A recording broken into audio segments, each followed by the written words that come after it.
कितना सरल होगा मेरा महादेव, विचार करना जरा। कोई मर गया, उसका अंतिम संस्कार खेत में करा, अंतिम संस्कार खेत में करा, तो जहां उसकी भस्म पड़ी थी वहीं पे ओटला बना दिया।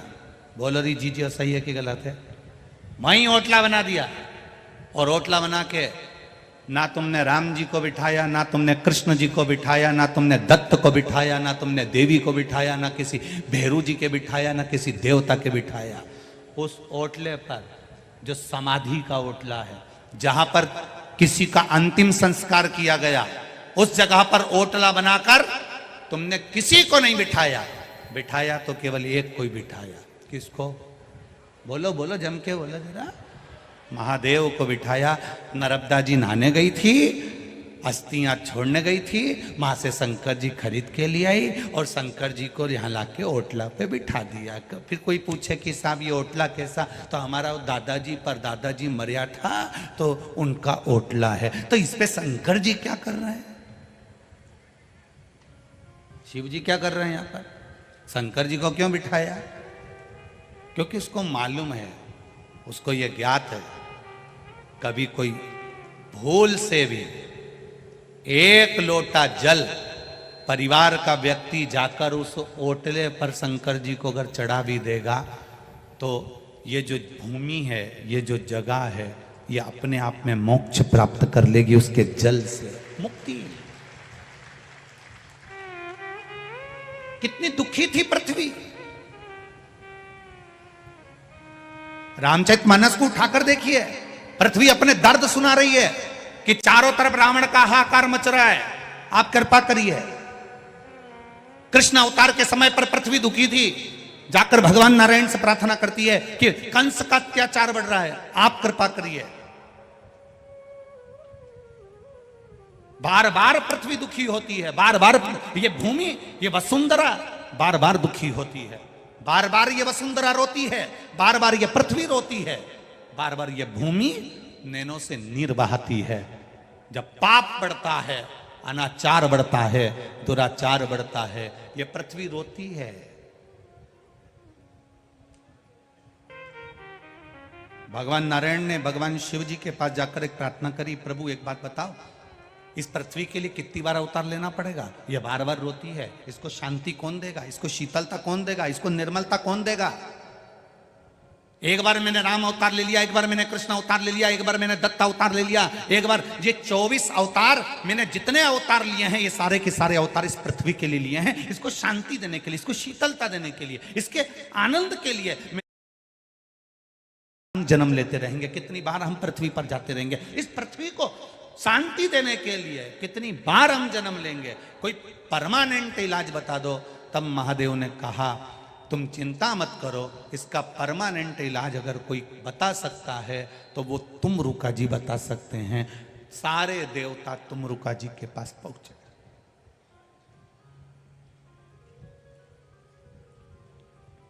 ब्रह्म वैवर्त पुराण का ये चरित्र बड़ा सुंदर है।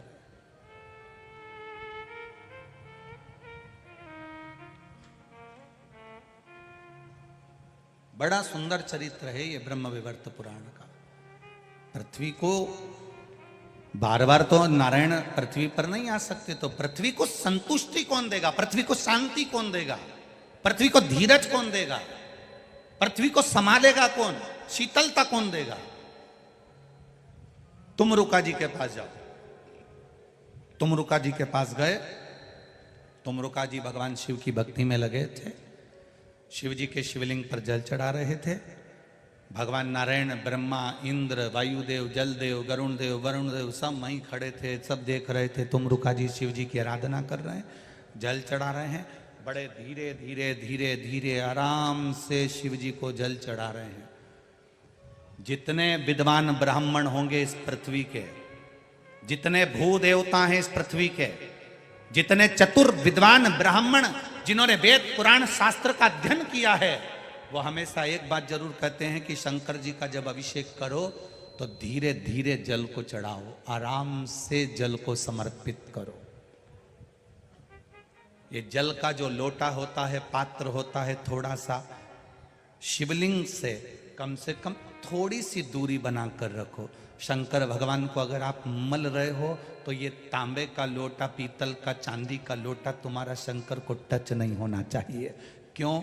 अपने बच्चे को निला रहे हो, अपने पिताजी को निला रहे हो, अपनी माताजी को निला रहे हो और माथा भी ठोकते जा रहे हो। हमारे यहाँ ये शास्त्र नहीं कहता। विद्वान ब्राह्मण कहते हैं, जिन्होंने वेद पुराण शास्त्रों का अध्ययन किया है, ऐसे भू देवता इस भूमंडल के कहते हैं भगवान का अभिषेक करते समय जल की धार धीरे धीरे चलना चाहिए।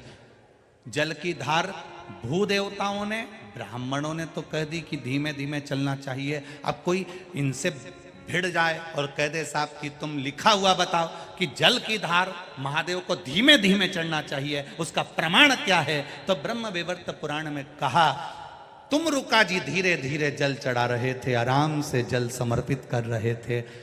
ब्रह्मा विष्णु आदि कादिक सब ने जब तुम रुका जी उठे, उठते से उनसे पूछा तुम ये क्या कर रहे हो? जल तो जल्दी भी चढ़ा सकते हो, फिर तुमने धीरे धीरे क्यों चढ़ाया? तो कहा मेरे जल को धीरे चढ़ाने का एक कारण है, ये जल शिवजी का चढ़ा हुआ जब पृथ्वी पर जाता है तो पृथ्वी इसको ग्रहण करते हुए अपने आनंद सुख को पाती है और शीतलता प्राप्त करती है, जिससे जनमानस का कल्याण करती है। अब ब्रह्मा जी के प्रश्न का संशय मिट गया, भगवान विष्णु के प्रश्न का संशय मिट गया, अब इंद्र के प्रश्न का संशय मिट गया कि पृथ्वी को बार बार भगवान को अवतार लेने की जरूरत नहीं पड़ेगी, भगवान को बार बार पृथ्वी पर आने की जरूरत नहीं पड़ेगी। अगर संसार के लोग, पृथ्वी पर रहने वाला एक एक बच्चा शंकर के मंदिर में एक लोटा पानी चढ़ाना चालू कर दे तो पृथ्वी भी अपना खजाना खोलना चालू कर देगी।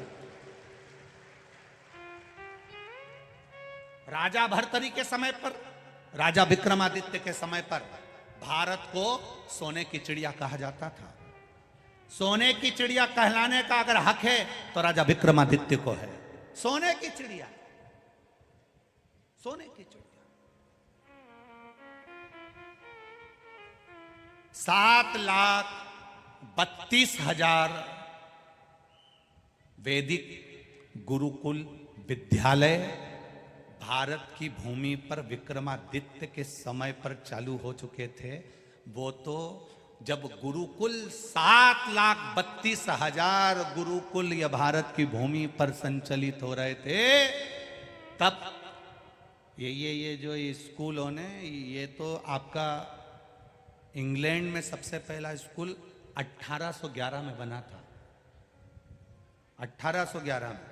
और उसके पहले 7,32,000 गुरुकुल भारत की भूमि पर चल रहे थे। केवल स्कूल में और गुरुकुल में जमीन और आसमान का अंतर है। स्कूल आपको नौकर बनाना सिखाते हैं और गुरुकुल आप अच्छी कंपनी में जॉब करोगे, अच्छी कंपनी में सर्विस करोगे। स्कूल वाले ये कभी नहीं कहते कि अपनी कंपनी डालने का प्रयास करना, पर गुरुकुल में गुरु कहता है अगर तू विद्वान बन गया तो तेरी खुद की कंपनियां चलेगी, तेरे साथ महादेव साथ चलेगा। स्कूल में और गुरुकुल में जमीन और आसमान का अंतर है। स्कूल में पढ़ाया जाता है कि तुम अगर पढ़ लोगे तो कहीं ना कहीं, तुम भी कहती हो, जितनी माताएं बैठी हैं इनसे पूछो अपने छोरा छोरी को एक ही बात कि अच्छा पढ़ ले तो कहीं नौकरी मिल जाएगी। मतलब तुम भी चाहते हो कि तुम्हारा छोरा कहीं नौकरी करे, कहीं नौकरी करे, कहीं नौकरी करे, कहीं नौकरी करे। मतलब वो दुनिया भर की। इंग्लैंड में स्कूल इसलिए चालू करे गए कि भारत के लोगों को गुलाम बनाना था अपनी कंपनी में, अपनी प्रॉपर्टी में, अपनी जमीन पर, और उन्होंने करा। भारत के लोग जाकर आज भी उनकी गुलामी कर रहे हैं, आज भी नौकरी कर रहे हैं। अगर इतने पढ़ लिख गए थे, इतने विद्वान हो गए थे तो भारत के नवयुवक बच्चों को प्रेरणा देते और कंपनी यहां खोलकर उनको आगे बढ़ाने का प्रयास करते। विदेश भक्त राजा विक्रमादित्य ने यह कुछ नहीं करा। राजा विक्रमादित्य ने, जरा विचार करिएगा, 25 राजा विक्रमादित्य जब सिंहासन पर बैठे, उसके पहले के 25 वर्ष में सनातन धर्म शून्य पर आ गया था। उठाकर देखिए जरा, राजा विक्रमादित्य जब अपने सिंहासन पर बैठे उसके पहले के 25 वर्ष,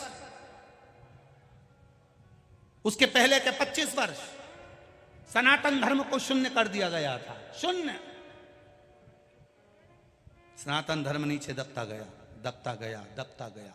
रामायण, भागवत, गीता, वेद, पुराण, ये मेरी उज्जैनी का अवंतिका का इतिहास कहता है।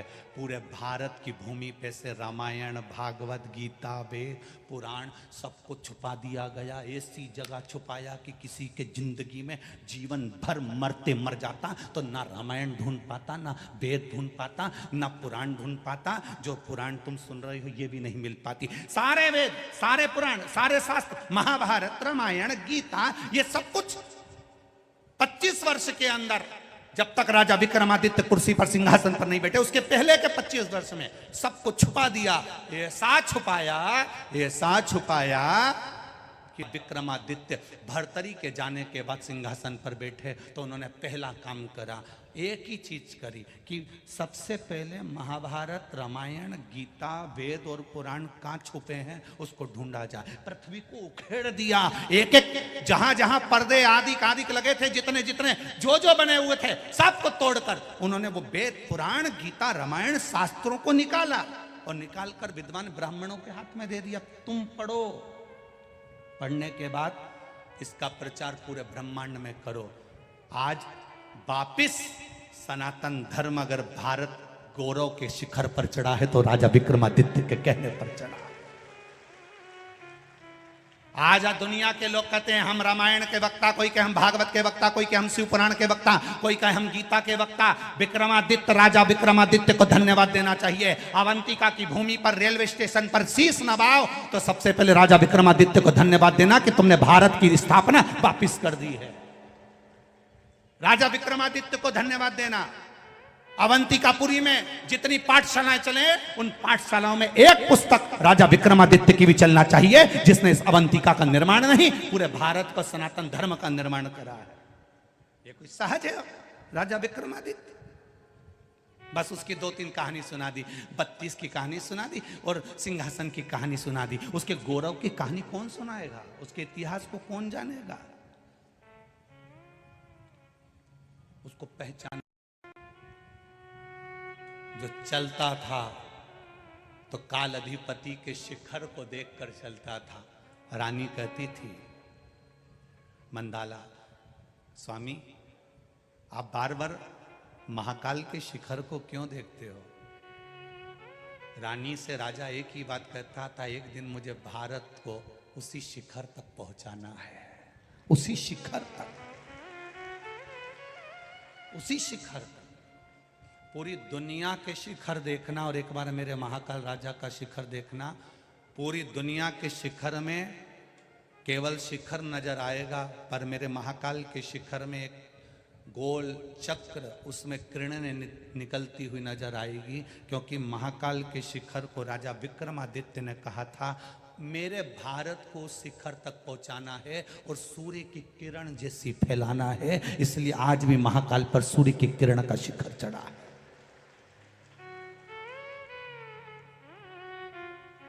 ये महर्षिद्धि। एक बार राजा विक्रमादित्य जा रहे थे और मां हरसिद्धि पांव में नूपुर बांधकर उज्जैन से जा रही थी। उज्जैन से राजा विक्रमादित्य से रहा नहीं गया।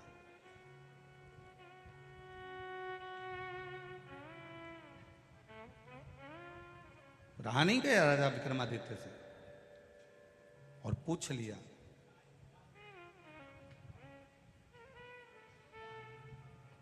पूछा पहले तो पीछे पीछे चले मां हरसिद्धि के।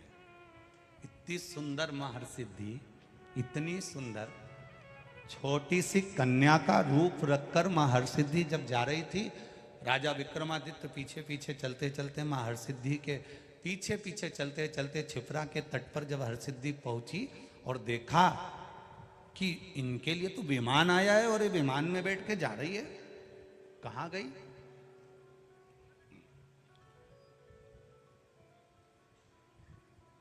रोका।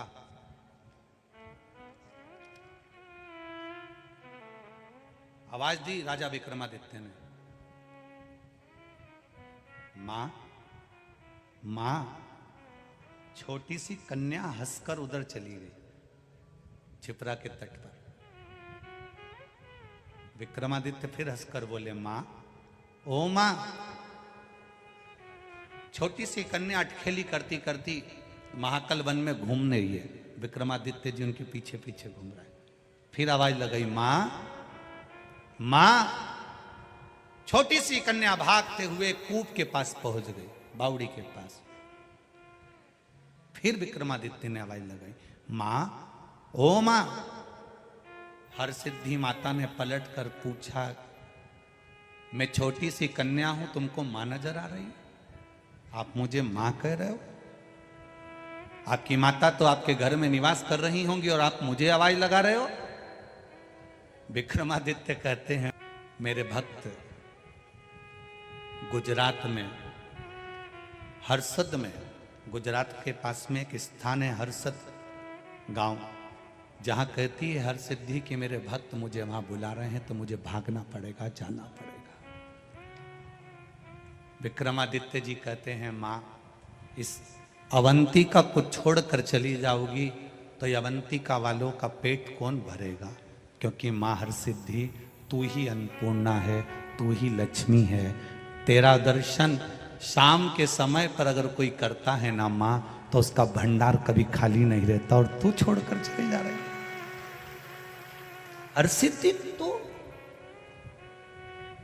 विक्रमादित्य की आंख में आंसू, जैसे रामकृष्ण परमहंस मां शारदा से बात करते समय आंख से निरंतर अश्रु बहता रहता, निरंतर। रामकृष्ण परमहंस की जैसे आंख से लगातार आंसू बहता है मां शारदा से बात करते हुए, आज विक्रमादित्य मां क्षिप्रा के तट पर मां हरसिद्धि से बात करते हुए आंख से आंसू की धार बह रही है। एक बेटा अपनी मां से दिल की बात कह रहा, मां, तू चली गई तो भोजन कौन देगा? मां, भोजन कौन देगा? मां, तू चली गई तो संसार का ये अवंतिकापुरी का भरण पोषण कौन करेगा? अवंतिकापुरी, विक्रमादित्य का शासन केवल यही नहीं था, विक्रमादित्य का शासन तो चीन की बॉर्डर तक भी था, नेपाल तक भी था। विक्रमादित्य का शासन कोई साधारण नहीं रहा। तू चली गई मां तो इनका पेट कौन भरेगा? हरसिद्धि मुस्कुराकर कहती है, विक्रमादित्य, तू मुझे पहचान गया, तूने मुझे जान लिया, शायद संसार का पहला जीव है तू जो मुझे पहचान गया, नहीं तो मुझे अच्छे अच्छे नहीं पहचान पाते। कौन जान सकता है? मां, तेरा बेटा ही हूं मां, तेरी गोद में खेल कर बड़ा हुआ हूं मां। इस अवंतिकापुरी में तेरी ही गोद में, इसी रज में मां मैं खेला हूं। कंकर कंकर में मैंने शंकर देखा है मां, और अपनी मां को भूल जाऊं ये कहां की बात है? हरसिद्धि ने हाथ पकड़ा विक्रमादित्य का और जाकर एक